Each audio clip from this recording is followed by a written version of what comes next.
to look at is the hand of the angels who've been busy in the affairs of the world and looking at Russia, Britain and the Middle East. And yes, the reminder that last time we were looking at the Ukraine and how the Ukraine fitted in with Bible prophecy, how it was the beginnings of the Russian Empire sprang out from Ukraine, and therefore Russia has a very special feeling for Ukraine. That's where the birthplace of the nation took place, and that's where the Greek Orthodox religion became the Russian Orthodox Church. And then we looked at the problem of ISIS, which is still with us. But as I say, tonight we're going to take some broad sweeps, but we know the general picture to which the scriptures, and by way of reading we would have looked at Daniel, but we know these things so well. But we know that Daniel was able to interpret the King Nebuchadnezzar's dream, which was of this huge image which stood upon its feet in defiance of the kingdom of God and the things of Israel. And its destiny, not directly stated in Daniel chapter 2, but by fitting other passages together, we know its destiny was to stand against the nation of Israel, God's people, in defiance of their God. And it is upon the mountains of Israel that it will be destroyed by the little stone power, and God's kingdom will replace it and spread to the ends of the earth. Now, our interest in Nebuchadnezzar's image is not all the metals that went before, because we know those so well, but it is the feet. And the development of the feet, I believe, belongs to our age and couldn't have happened before our age because of the fact that it belongs to the latter days, and we're living in the latter days. And it needed Israel to come into existence for there a power to arise who will be in opposition to God's people, the nation of Israel. So as we well know, the various metals have gone through their time, and we're in the stage where the iron feet, clay and the toes are in their preparation. And the important thing in Daniel chapter 2 is what Daniel said to the king right at the beginning, that really what you saw, King Nebuchadnezzar, was what God's going to do in the latter days. And so we know that it is only in our day that we see the complete fulfilment of Nebuchadnezzar's image. It's only in our day that it stands upon its feet. And the characteristic of each of these metals was that they bore rule over the land of Israel. They were in opposition normally to the things of Israel, but at least they had control of the land of Israel. And we know that for 1900 years Israel hasn't been in their land, they have been scattered. And because they have now come back, in 1948 established themselves as a nation in their own land, in God's land, that we can begin to have the rebuilding of the feet, because there is a nation there against which they can direct their hostility. And we can see there's plenty of motivation in the things that are happening in the world today to make them want to come and control Israel and take control of that land and the goods and the spoil that is in that region. But we know that their fate is preordained, as Daniel told the king that in those days of those kings, so it is when all these various elements of the image come together, and many kings banding together, that it's going to be consumed and broken and replaced by the kingdom of God. And brothers and sisters, that's our hope, isn't it, for that day to come when we can help our Lord Jesus to establish that time of peace and righteousness. Now obviously 2 feet have to be attached to 2 legs, and not in isolation, and therefore it gives us a link that in time past the 2 legs represented the 2 legs of Rome, the east and the western division of the Roman Empire, with Rome at one centre for the western world and Constantinople as the centre for the eastern world, and a division running up the Balkans, representing the difference between the Roman and the Greek elements, Byzantine elements of the Roman Empire. On this map it does show Britain as part of the empire, but at 395 that was beginning to shrink. If this map had been just a few years on, 405, something like that, Rome had withdrawn completely from Britain.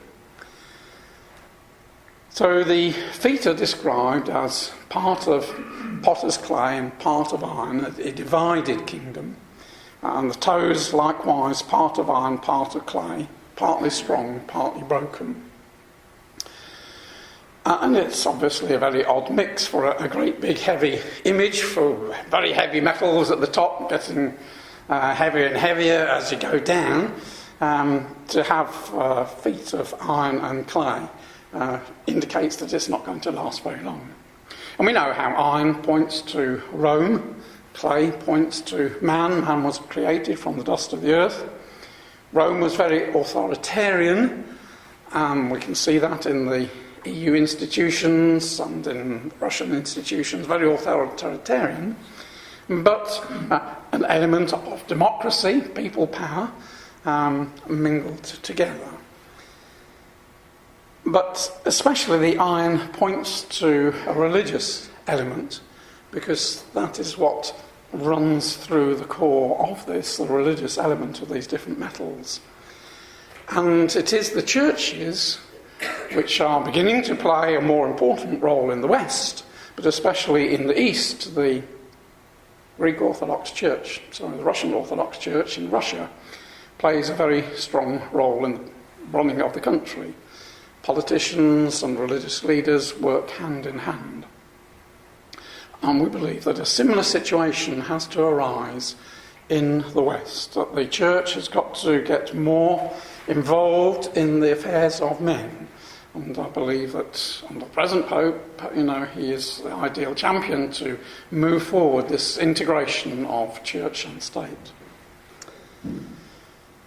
We did look in the Bible class last year, I think it was, at Daniel chapter 4, and the dream which Nebuchadnezzar had of this great tree under which all the nations were dwelling, and there was the decree from the watchers to hew it down and chop it down, and it was to be banded with iron and brass for a period of 7 times. And we're told how those 7 times would pass over him. It changes from talking about a tree to being very personal and talking about him. And this is a matter which is by the decree of the holy ones. And it's obviously very important that there are these bands that hold the tree together. Unfortunately, that shows 2 separate bands. When one reads closely Daniel chapter 4, I must admit I hadn't appreciated it before, but it is a band of brass and iron. But not being an artist, I couldn't change it. So just mentally bring those together, and it is one band consisting of 2 metals. And we know that what was pointed to here was the preservation of this tree in order that it might reflourish. And I believe that has been the role of the iron, the Roman Catholic and the Greek brass elements. These churches have kept alive the spirit of Babylon, which is so much against God's people, Israel, and against God himself. And we know that that dream was more than just a 7-year period of madness for Nebuchadnezzar. This is, after all, Daniel the prophet, and we know how his prophecies have long-term aims. And so we have to take, and this is what we looked at in the Bible class, that if we put that into days, 7 years of 360 days, we've got 2,520 days. Apply that as a day for a year principle. If we apply it from the fall of Babylon, which is what this is all about, the tree being cut down, Brother Thomas states that in 539, so if we add 252 to BC 539 and take off the 0, as it were, we get to about 1982. More conventional dating would be that Babylon fell in 542, No, that's Brother Thomason. The conventional is 539. But it matters not. It's the same kind of time period. And go on, that time period from the fall of Babylon, we come to the time of John Paul II. He became Pope in 1978. He went to Poland for the first time in 79. And we know what a beginning of a big movement that resulted in. Solidarity was set up in 1980. Ratzinger became the prefect of the Congregation of Faith, and nobody knew at that stage that he would eventually become a pope. And then he went back to Poland in 1982, and that was really the beginning of the decline in the Soviet Empire. Under this influence that was coming from Poland and the other countries there, this brought about a great change in the Soviet Union. So that in 1991 it fell.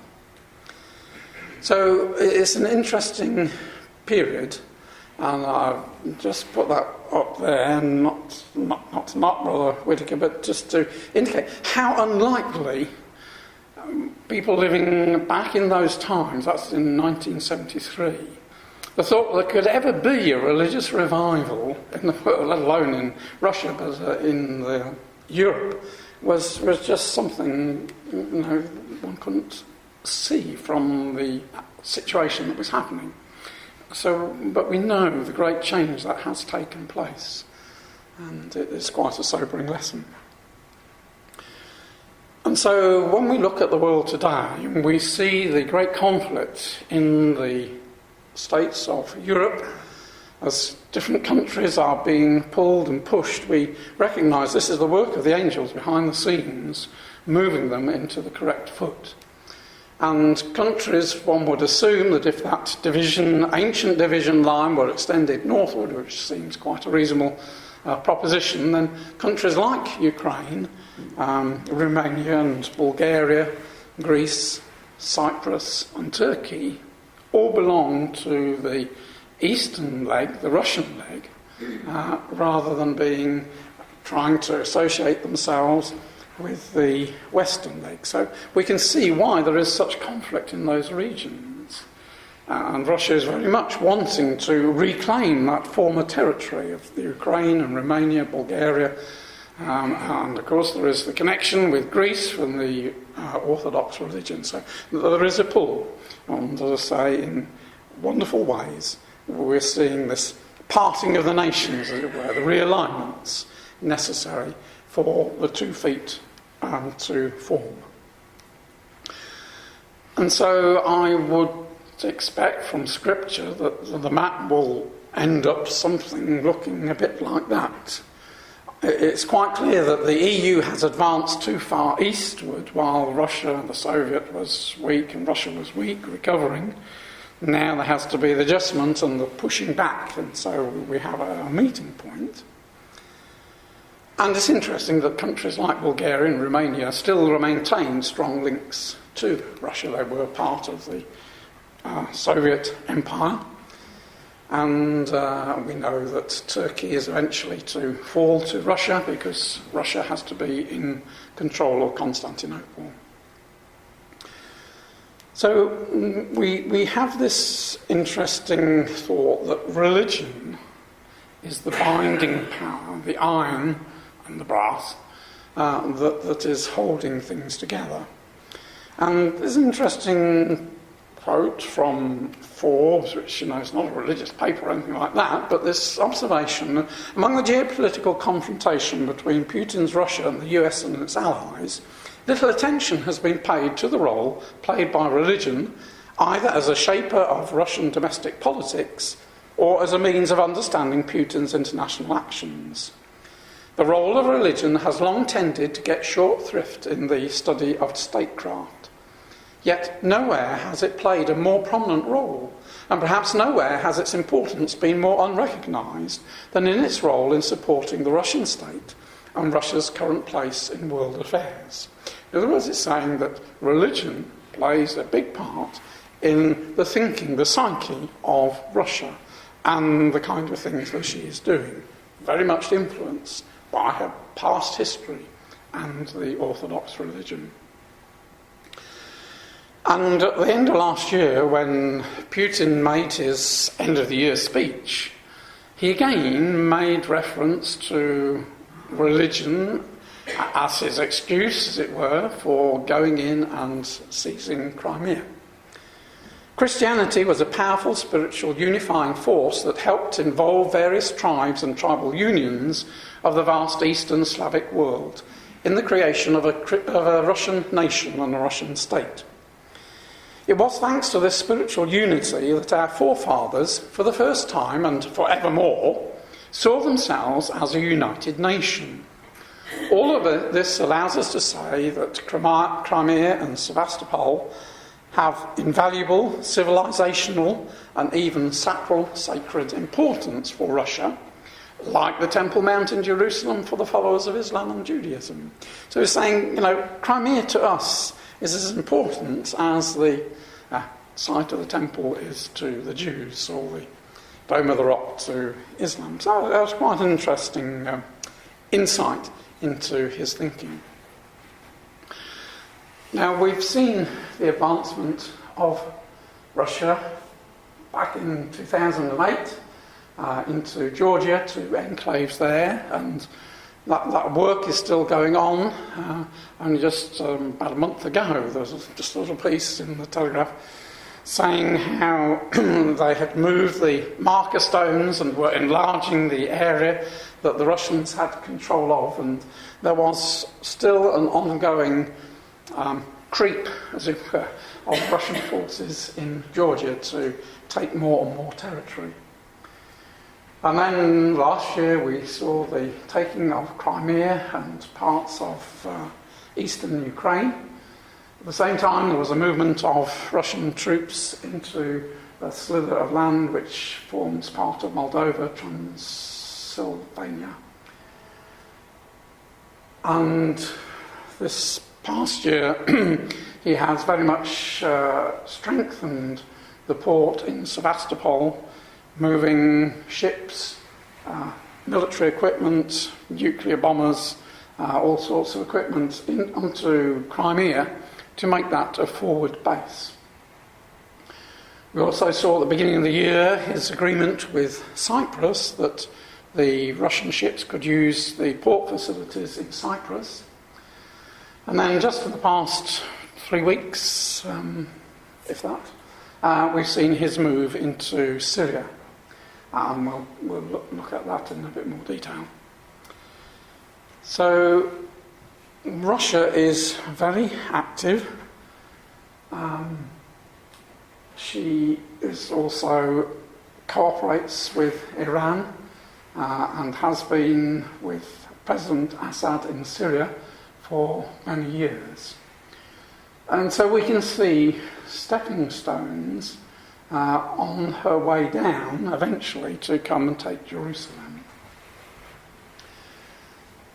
Russia is divided up into various 5, military zones, and starting on Monday of this week, there was a huge military movement. It's an annual thing that they have, military exercise, but so this involved 95,000 Russian troops alongside forces from the various Soviet states, with tongue-twisting names, which I won't attempt. The war games include 170 fighter jets, 20 warships, and it spans a huge area and runs on September the 20th. So all the while, Russia is exercising her troops, making sure they're up to speed. But what is so interesting is his move into Syria. As I say, it's just been ongoing the past 3 weeks. If we just hone out a bit, Tartus is where their existing port facilities are.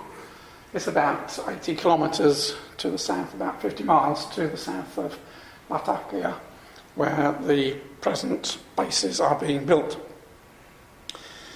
If we just go up there, that is, Latakia is the old Antioch, and Antioch was originally built by the Seleucids in the time of the Greek Empire as their western headquarters. And from Antioch was ruled this part, and from Seleucus, just near Babylon, was ruled the eastern part of the Seleucid part of the Greek Empire. And it is, at the moment, is in Turkey. Aleppo is the main city of the region, as Damascus is down in the south. Now, Assad's hometown and the area where the Alawites come from are these hills just to the southeast of Latakia, and Assad's hometown is there. So one can see that Russia has chosen this port area. Is a very good port. It goes way back to BC times as a port. It's the nearest spot to Cyprus across here. And we just put it up there. As well as using the port facilities there, they have taken over this airfield just to the south of Latakia and have been very busy increasing the size of the runways, putting up prefabricated buildings to house thousands of troops, put in air control, a portable air control station complete with anti-jamming mechanisms and that. And there has been a constant stream of weaponry and troops into this region. In Debka last Friday, it gave this map. The biggest nuclear submarine in the world, which is armed with 20 ICBMs, intercontinental ballistic missiles, bearing up to 200 nuclear warheads, is due to arrive today at the port at Latakia. The Russians wanted to overfly Bulgaria and Greece and Turkey in their supplying of troops there, but America put pressure on Bulgaria and Greece and they said no. Turkey hasn't even replied. So they've had to assemble the troops over here and fly them over the Caspian, across the top of Iran into Iraq and into Syria that way. And these planes are coming into Damascus, where there is a very big air runway and a military base for the big bombers.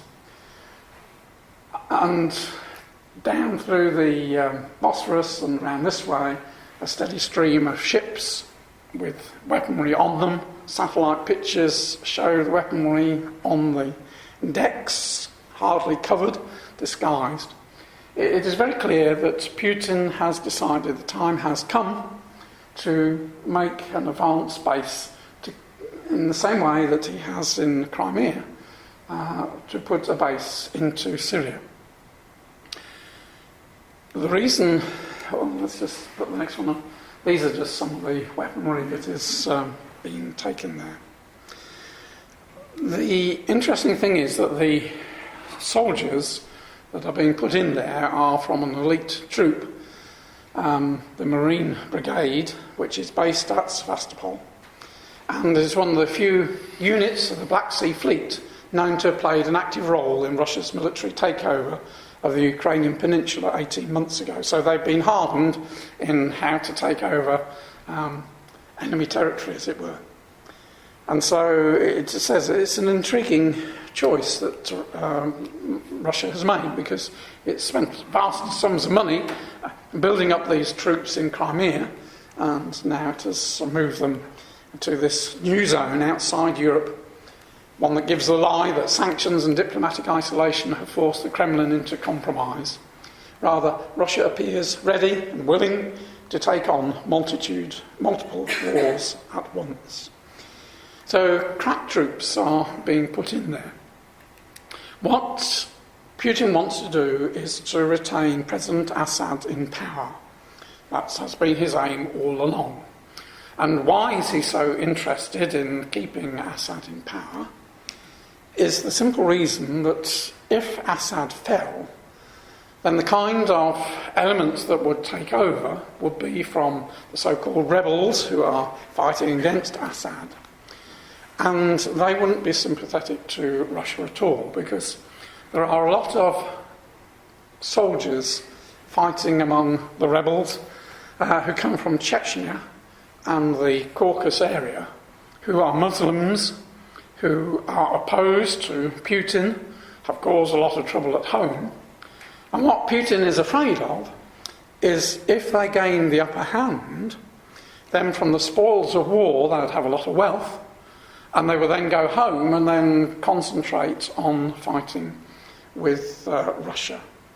So, according to Debka, Putin has given orders to his Marines that if you come across Chechens or South Caucasians, just eliminate them. So he is wanting to keep Assad in power. It's also very interesting that it was under Assad, before all the trouble started, that the Christians had their relative safety.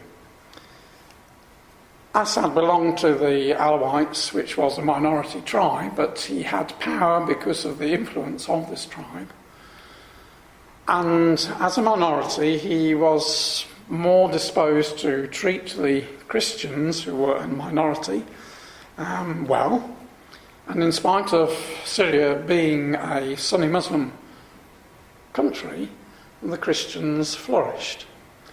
It is because of all the fighting and because Assad isn't in control that we're seeing all these pictures of fugitives fleeing not only into Lebanon but up into Jordan, Iraq, and now this year have been making their way across into Europe. And so part of his reasoning is, I want to go in and establish stability in this region in order to stop this exodus of the Christians. It makes much more sense to deal with the matter at the source, is his reasoning, and there is an element of truth in that. I expect we shall see that Syria will be carved up. I think we're going to see completely new realignments in the Middle East, because the original alignments which were put in place at the end of the First World War were very arbitrary. They didn't take into account religious feelings. And what this Arab Spring has released is not a time of peace and stability, but a breakup among different tribal units. I think that probably Assad will end up with part of Syria, ISIS will end up with a part of Syria, Iran will end up with a part of Syria. And I think there will be quite big changes. So what is interesting is that is, as it were, leapt over Turkey. But if you were a statistician, it would make great sense to also establish a presence in Greece. Then you would have your potential enemy of Turkey surrounded to the north, to the east, to the south, and to the west. And we know how the Russians have always wanted to retake Constantinople, to purge themselves of that great shame when it was lost to the infidel. Now, we know the situation in Greece is very dire. The elections at the beginning of the year brought Tsipras into power, and he has managed to steer a course which hasn't made him very popular, because the very thing that he was elected to do, to refuse to knuckle down to the German demands, he has been forced to do. And the only way that Greece is going to survive economically with support from the West is for them to take extreme austerity measures. And because this is the only way forward, he did resign, and there are elections on 20th of September. So on Sunday there will be elections. And it is thought that his party will lose power and probably will get a very messy situation in Greece. Even if there was a party that came to power and said, yes, we will fall in with the demands of the IMF and the EU, Greece probably wouldn't last very long. The situation is so dire. Its GDP, which is the income of the country, has shrunk by 25% since 2010. Nearly 26% of the workforce are unemployed, most of whom do not receive benefits. Wages are down 38%, pensions by 45%. Some 18% of the population cannot meet their food needs and 32% live below the poverty line. Since most of the bailout funds have gone to pay off the country's loans, almost nothing has been invested in economic recovery. And above all, Greece's debt mountain is now almost twice the country's annual economic output, 180% of GDP. In other words, if all the money that Greece generated in a year, it won't be enough to pay off the debts, the annual repayments on the debts. They're just in a hopeless position. The only way is to leave the EU to default on their debts and reimpose the drachma at a much more advantageous rate of exchange. So it is almost a certainty that Greece will be forced out of the euro and presumably forced out of the EU, which is what we would expect, because it doesn't belong, it's an Orthodox country, it's not a Roman Catholic country, it doesn't belong to the West, it belongs to the East. And waiting in the wings is Putin, who will be prepared to put the money in to pick up the pieces to pull Greece towards Russia. So, it is very interesting, as we, could well be that Russia gets very heavily involved in the next 18 months or so. And then Turkey would be absolutely surrounded.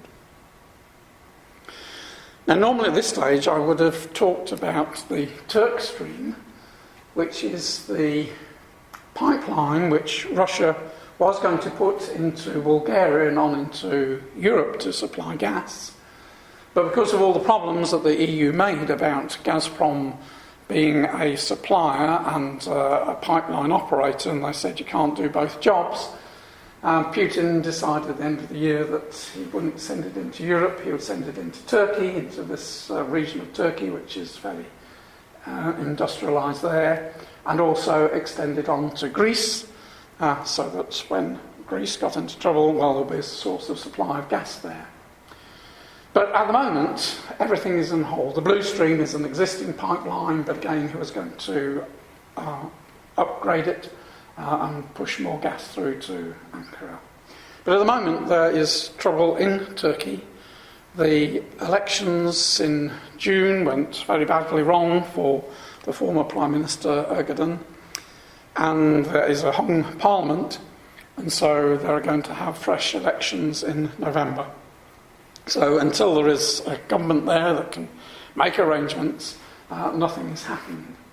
And it seems as if Putin has seized this opportunity while Turkey is preoccupied with its own internal politics to make this jump into Syria. These are cartoons that you've probably seen in Christopher. We know that that was the step he has made. He wanted Crimea, he has moved into Crimea. His next stage is to move forward into Turkey and to take Turkey on his way south to the Holy Land and down into Egypt, with opposition from the southern states. So I just now want to just go and have a very brief look at Britain. As you can see, they don't always see eye to eye. And Cameron has told her bluntly that I could walk away from the EU, and she has told him we all hate and isolate you. So Not a very good rapport between the two. And this is so characteristic of Britain and the EU. Now, one of the interesting outcomes of the Labour elections on Sunday is that Jeremy Corbyn is far less enthusiastic for the things of Europe than his defeated rivals. So maybe one can see the angelic hand that Labour are going to become as far as this country is. It would appear a party of not much influence, which will allow Cameron to proceed with what he wants to do. But interestingly, with such a leader, Cameron, who's got such a small majority in Parliament, may be helped and supported. Interesting to see how things work out. So there is planned the referendum probably next year by 2017 at the latest. Now the question on the referendum was going to be, should Britain remain a member of the European Union? Tick or put your cross, yes or no. But the Electoral Commission had a look at this and they decided that that was biased, because people are far more likely to say yes than no, because, well, we like to say yes, don't we, if we can. And so it has been changed. It's going through Parliament at the moment, but the government is supporting this change.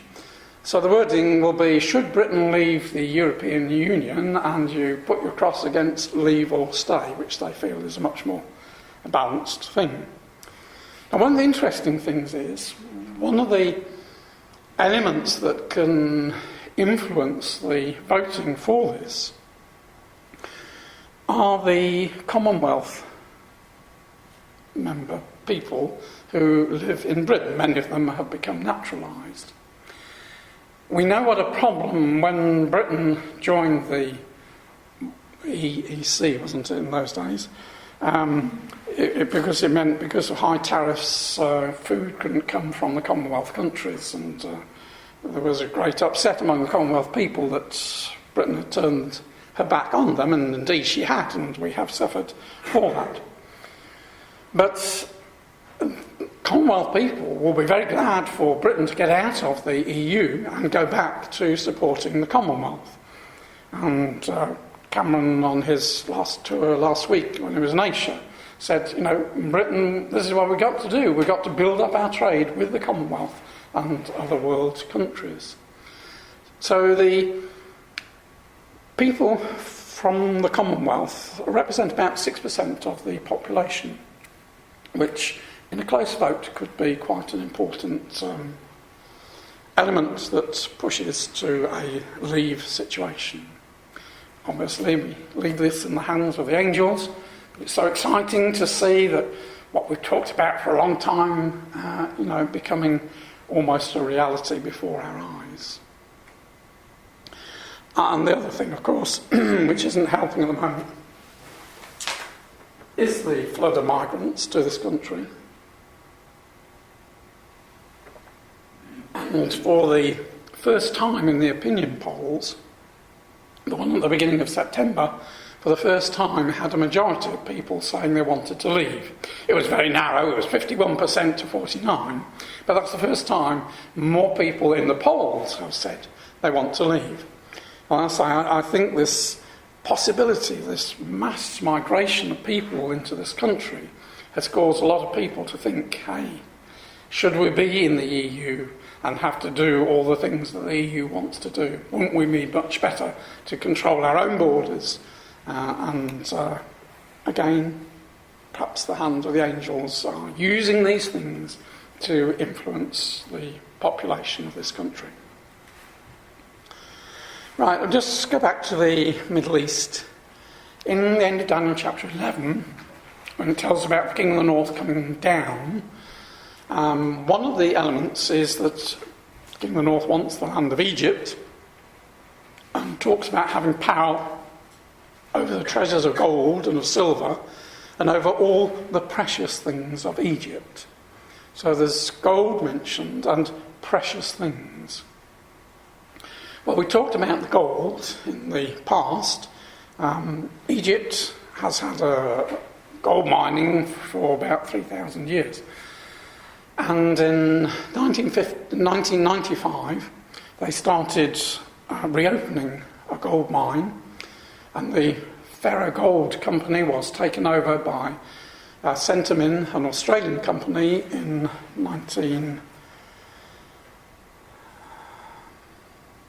I think that was in 95. I think I put my date down. But they've been mining since 1992, and it was in 95 that Centamin took over, and they have greatly enlarged the mine.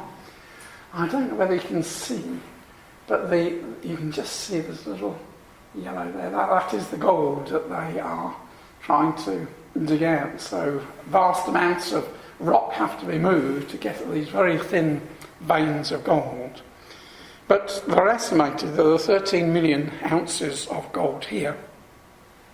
Now, gold prices have been dropping, rather strangely, but they have. It's now about £700 an ounce. So if you multiply 13 million by 700, it's a big sum of money. Obviously, you've got the cost of getting it out, but it is quite profitable. So gold is something that Russia really desires. A lot of her money has been invested in gold bullion, and she has been buying up gold all around the world. So you can see what an attraction it will be to take over a country which has its own gold mines. So gold, yes. Precious things, well, obviously from century to century what is termed precious varies, doesn't it? Today, what is accounted precious is energy, isn't it? Gas and oil. And I'm probably all aware that just last month, a vast gas discovery was made by an Italian firm just 120 miles off the coast. And it is described as so big, it is even bigger than Israel's Leviathan field. So suddenly for Egypt, here is a source of potential wealth. She has a desperate need for energy. She has a very large population, growing population. Her population's 10 times that of Israel. So whereas Israel can look at Leviathan and say, well, we only want a small part of it and the rest we can export, as far as the hugeness of this source is concerned, it is thought that it will nearly all be used by the Egyptian market itself. Because this did raise some consternation among the Israelis, because the Israeli government has been dragging its heels and hasn't given permission until just very recently for the Leviathan site to be developed. Because they were worried, there was voices in Israel saying that the government won't be making as much money out of it as they could. We're selling it too cheaply, as it were. Well, when Netanyahu came back into power, and that wasn't until May time, this was one of the things that he pressurised his government. Look, we've got to get moving on Leviathan. And they came to an agreement with the owners on prices. But one of the things was they were going to sell that gas, and gas from Tamar, to the Egyptians, because the Egyptians were so short of gas. And so what is being discussed at the moment is, well, are the Egyptians going to want our Israeli gas after all? Have we really boobed and left it too late? Well, the general feeling is that the demand in Egypt is so great that Egypt will still want Israeli gas. She has long-term contracts to export gas. Years ago, she was a gas exporter. And she hasn't been able to fulfil her contracts because they've needed the gas at home. So the concept is, and the concept was originally, that the gas that Israel supplied to Egypt would be then sold onwards to other nations. Seems a little bit mad, but that was the idea. So the elections in Israel took place on March the 17th. It wasn't until May the 6th that they actually managed to form a government. It's always very difficult with all the different factions. There's 120 seats to be distributed, and in order to get a majority, no one party is ever big enough, so you have to make coalitions. And against all the odds, just exactly as with the British elections, Conservatives have been written off, but they gained seats. So in Israel, Likud, which I think had about 24, 26 seats, was thought would go down to 20 seats, actually got 30 seats. And so he was able to, with great difficulty, form a coalition by bringing together the religious parties. So as you go down this side, they become more and more extremist. So Jewish Home gave him 8 seats. Shash gave him another 7. They're Orthodox. United Torah another 6. And then he made an alliance with the centre-right party, the Kalanu. And that then gave him his 61 seats. So exactly like Cameron has just got a wafer-thin majority. But what is so interesting to us as Bible students is the makeup of those parties that have come together. And they're all against handing over territory to the Palestinians. His own party says, well, we can't have Palestinian states, there is nobody we can deal with. That's too divided. The Kalanu have a very hard line on security issues, so they're not going to give away territory to the Palestinians. The Jewish Home just totally opposed to any Palestinian state. Shash, a bit like Likud, well, there's nobody we can negotiate with, so there's no possibility on the horizon of there being a Palestinian state. Of course, the United Torah, very extreme party, the land was given by God to the Jews, so we're not going to give it away. So that has given us, for the first time, a religious leaning government. And we've seen over the years the transition of the State of Israel from being a secular state to being more and more religious. As we get closer and closer to the coming of the Messiah, there are the right elements coming forward. But there is an element who will be willing and ready to submit to the Messiah in their time of trouble. So, although Obama has been pushing for a Palestinian state, although the Pope has been pushing for a Palestinian state, there really isn't any expectation that that will succeed. And interestingly, the Pope, when he went and visited Israel last year, he was very much sided with the Palestinians, and that feeling has continued. This is back in May time, saying how Pope Francis is a man on a mission, but what is his mission exactly? The rhetoric and body language, the gracious gestures, the incessant smiles and compliments give the impression of a selfless leader determined to broker peace, cooperation and tranquility. In Cuba, Israel, and all over this chaotic, disunited planet. But consider the decisions and the actions. In both Cuba and Israel, the Vatican is creating tension, disunity and instability that are likely to lead to conflict and war. Yesterday, this is, back in May time, the Vatican revealed that it had formally recognised the state of Palestine and a newly finalised treaty with the Palestinians. The treaty defines the Catholic Church's activities in areas controlled by the Palestinians and will be signed by both sides when Mahmoud Abbas visits the Vatican. Critics of Israel and patrons of the Palestinian statehood are elated. The movement to recognise a Palestinian state has gained momentum in recent years, recently within the United Nations. An endorsement from the Pope and the Vatican is huge. Time will tell, but gaining the support of the most respected and admired leader on earth could be just what is needed to get the project of Palestinian statehood over the finish line. Well, I don't believe that will happen, but for the Jewish state and its declining number of supporters, the Vatican's decision was an enormous blow. And what was also very interesting was, much later in July, the Vatican is still refusing to let the Israelis know what the Palestinians have signed up to, which makes the Israelis very suspicious. Why is the Vatican so secretive about what they've signed up to? But the Vatican has rejected requests by Israeli diplomats to obtain the text of the accord signed between the Vatican and Palestine 2 weeks ago.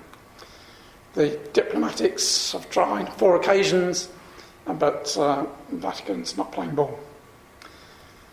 And when Abbas went and visited the Pope in May, remember the furore, because the papers reported that the Pope had said to him, "You are an angel of peace."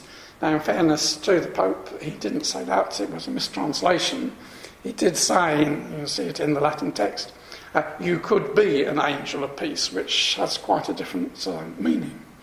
But what was so interesting, fascinating, was the final words that Abbas spoke to the Pope. "We will always be together because our mission is the same." Now we know what Abbas's mission is. It's get rid of the Jews. And there he was openly saying to the Pope, "Well, we're working on the same wavelength." And the Pope just merely replied, "Pray for me." Yeah, we know what Abbas wants. If he does get a Palestinian state, it will be Jew-free. No Jews will be allowed to live there. Arabs can live in Israel, but Jews will not be allowed to be on the West Bank. And that, in his plan, is just the first step to making the whole area Jew-free. But we know from scriptures that this area, the highlands, the mountains of Israel, is where Israel is found to be dwelling when Gog invades. So that will very strongly indicate that unless they have to give up land to retake it again before Gog comes, and that's the scenario, it would seem to indicate that there isn't going to be a Palestinian state. That they're so disunited, fighting among themselves. What is also interesting, and we mentioned this before, is on what's termed the West Bank, are these settlements and the little dots there, red dots. This is where many of the religious people live, very simple lives, studying Torah, teaching it to their children, so that in the strongest of the groups, by the age of 15, children can recite the whole of the Old Testament off by heart. Puts us to shame. But it would seem that the angels are preparing a people here who will be responsive when Christ comes. And so, brothers and sisters, time has more than gone. What we have to recognise is that time is short. We know Gog has to come down and invade the land.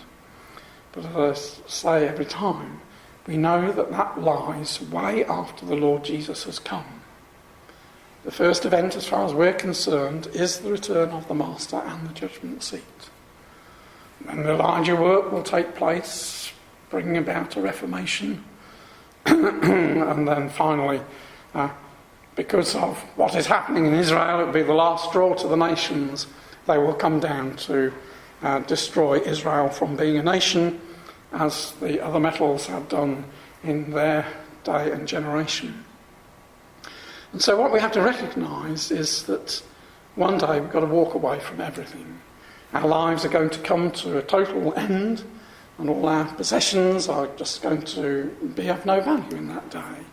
Even our families and our brothers and sisters and all our possessions are just going to be taken away, and we will go to the judgment seat just with what we've got in our minds, because that is what we're judged on, isn't it? How much we have let our minds absorb the Word of God. And we're responsible for what goes in, as we are responsible for what comes out. And so it behoves us to look carefully at our lives and ensure as best we can. It's an easy matter, I know. But the signs are so abounding that our Master is at hand that we must make every effort to try and be ready for that day when he comes. Thank you.